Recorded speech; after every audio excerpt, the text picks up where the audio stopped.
আসসালামু আলাইকুম। এখন দেখবেন সংবাদ শিরোনাম। এবার হরমুজ প্রণালীতে ইরানি নৌযান লক্ষ্য করে ব্যাপক বোমা বর্ষণ। পাল্টা জবাবে ইসরায়েলের হাইফা বন্দরের জ্বালানি স্থাপনাগুলোতে মিসাইল ছুড়ছে তেহরান। কাল বসছে ত্রয়োদশ জাতীয় সংসদের প্রথম অধিবেশন। ঢালাও সমর্থন আর বিরোধিতার পরিবর্তে গঠনমূলক সমালোচনা নিশ্চিত হবে আইনের শাসন, প্রত্যাশা বিশ্লেষকদের। ঈদ যাত্রার জন্য প্রস্তুত হচ্ছে গণপরিবহন। অতিরিক্ত ভাড়া আদায়ের শঙ্কায় যাত্রীরা, জ্বালানি সংকটে বেড়েছে দুশ্চিন্তা। জ্বালানির জন্য পাম্পগুলোতে গভীর রাতেও লম্বা লাইন। ভারত থেকে পাইপ লাইনে আসা তেলের স্থান সংকুলান হচ্ছে না দিনাজপুরের ডিপোতে। চট্টগ্রামে ব্যবসায়ীর বাসায় প্রকাশ্যে গুলির ঘটনায় শীর্ষ সন্ত্রাসী বড় সাজ্জাদের সহযোগী ইমন সহ ৩ জন গ্রেফতার। থানা থেকে লুট হওয়া 2টি সহ 3টি বিদেশি অস্ত্র উদ্ধার। অর্থবছরের প্রথম 7 মাসে নতুন কোনো ঋণের প্রতিশ্রুতি দেয়নি কয়েকটি দেশ। রাজস্ব আদায় না বাড়লে ঋণ নবায়ন ঝুঁকির আশঙ্কা অর্থনীতিবিদদের। এতক্ষণ শুনছিলেন সংবাদ শিরোনাম, এখন দেখবেন বিস্তারিত। ইরান জুড়ে হামলা অব্যাহত রেখেছে যুক্তরাষ্ট্র, ইসরায়েল। এবার হরমুজ প্রণালীর বিভিন্ন স্থানে ইরানের নৌযান লক্ষ্য করে ব্যাপক বর্ষণ করেছে ওয়াশিংটন। অঞ্চলটিতে 16টি মাইন বিছানো জাহাজ ধ্বংসের দাবি করেছে মার্কিন সেন্ট্রাল কমান্ড। একাধিক ক্ষেপণাস্ত্র উৎক্ষেপণ সাইটে বোমারু বিমান দিয়ে ফেলা হয়েছে বাংকার বিধ্বংসী বোমা। রাতভর রাজধানী তেহরানে চলছে বিমান হামলা। এদিকে পশ্চিম ইরানে বিভিন্ন সামরিক স্থাপনায় হামলার ফুটেজ প্রকাশ করেছে ইসরায়েলি প্রতিরক্ষা বিভাগ আইডিএফ। তেহরান ও তাবরিজে কমান্ড সেন্টার ধ্বংসের দাবি করেছে তারা। হামলার খবর পাওয়া গেছে কেরমান শহরের একটি এয়ারপোর্টেও। যুদ্ধ শুরুর পর ইরানের 10,000-এর বেশি বেসামরিক স্থাপনায় হামলা চালিয়েছে যুক্তরাষ্ট্র, ইসরায়েল। এ পর্যন্ত প্রাণ গেছে 1300-র বেশি মানুষের। আবারও ইরানের হামলার টার্গেট হয়েছে ইসরায়েলের হাইফা বন্দর। অঞ্চলটি তেল ও গ্যাস শোধনাগার এবং জ্বালানি ট্যাঙ্ক লক্ষ্য করে মুহুর্মুহু মিসাইল ছুড়েছে তেহরান। আক্রান্ত হয়েছে তেল আবিব, জেরুজালেম সহ আরও কয়েকটি শহর। আবারও ড্রোন ও মিসাইল হামলা হয়েছে বাহরাইন ও সৌদি আরবের তেল ক্ষেত্রে। রিয়াদ জানিয়েছে প্রিন্স সুলতান বিমান ঘাঁটিতে হামলার চেষ্টা করেছে তেহরান। তাদের 6টি ব্যালিস্টিক মিসাইল ধ্বংসের দাবি করেছে তারা। সৌদি পূর্বাঞ্চলেও মিসাইল ছুড়েছে IRGC। সেগুলোও ভূপাতিত করা হয়েছে বলে জানিয়েছে রিয়াদ। কোনো ক্ষয়ক্ষতি অথবা হতাহতের ঘটনা ঘটেনি বলে বিবৃতিতে দাবি করেছে সৌদি প্রতিরক্ষা মন্ত্রণালয়। সংযুক্ত আরব আমিরাতের আবুধাবিতে একটি জ্বালানি স্থাপনায় ড্রোন হামলা চালিয়েছে ইরান। আগুন ধরে যায় গুরুত্বপূর্ণ স্থাপনায়, তবে এতে কেউ হতাহত হয়নি।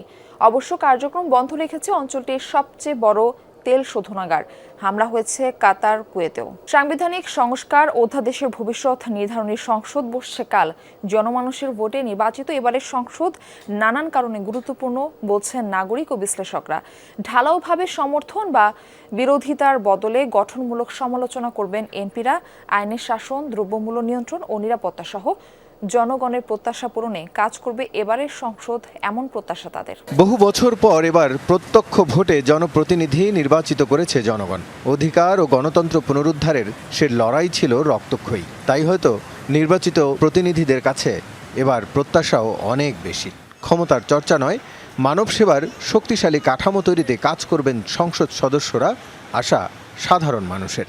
আশা আকাঙ্ক্ষা নিয়ে আমরা ওনাদেরকে নির্বাচিত করেছি। জুলাই অভ্যুত্থান পরবর্তী সময়ে সংস্কারের দাবি দেওয়া ছিল অনেক।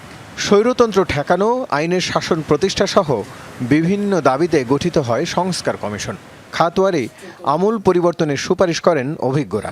সেসব সুপারিশ তথা সংস্কার প্রস্তাবের ভবিষ্যৎ নির্ধারিত হবে বর্তমান সংসদের হাত ধরে। ফলে নতুন সংসদের গুরুত্ব অনেক বেশি। ঈদ উল ফিতর সামনে রেখে প্রস্তুত হচ্ছে গণপরিবহন।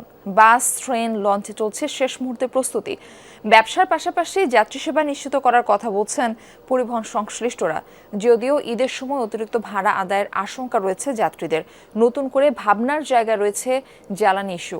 বহুদিন হলো এতখানি যত্ন পায়নি উত্তরাঞ্চলের পথে আসা যাওয়া করা এই বাস।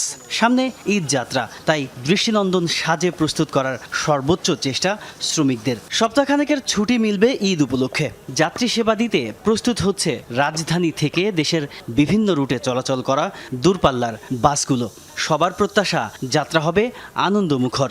তবে পরিবহন মালিকদের নতুন চিন্তা জ্বালানি ইস্যু।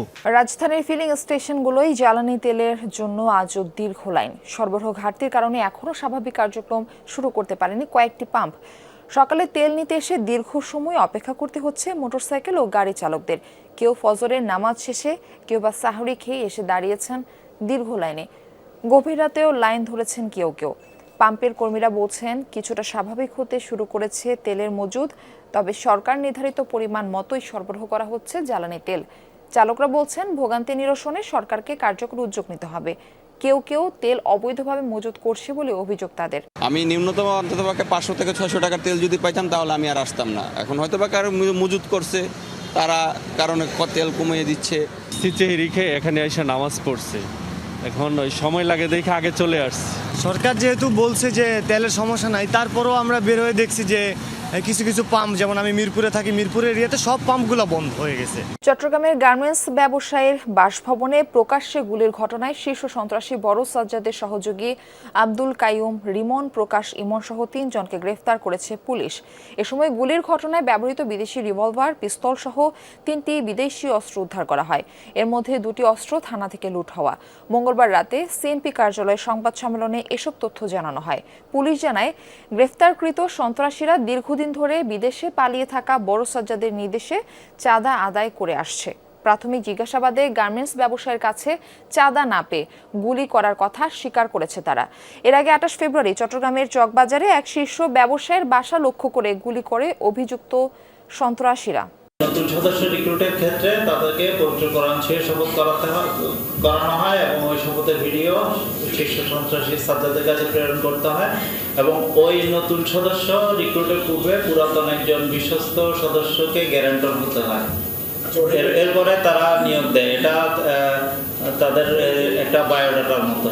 অর্থ বছরের প্রথম 7 মাসে নতুন কোনো ঋণের প্রতিশ্রুতি দেয়নি কয়েকটি দেশ। তালিকায় আছে ভারত, চীন, রাশিয়া ও জাপান। বহুজাতিক সংস্থা হিসেবে একই প্রবণতা দেখাচ্ছে এশীয় অবকাঠামো উন্নয়ন ব্যাংক AIIB।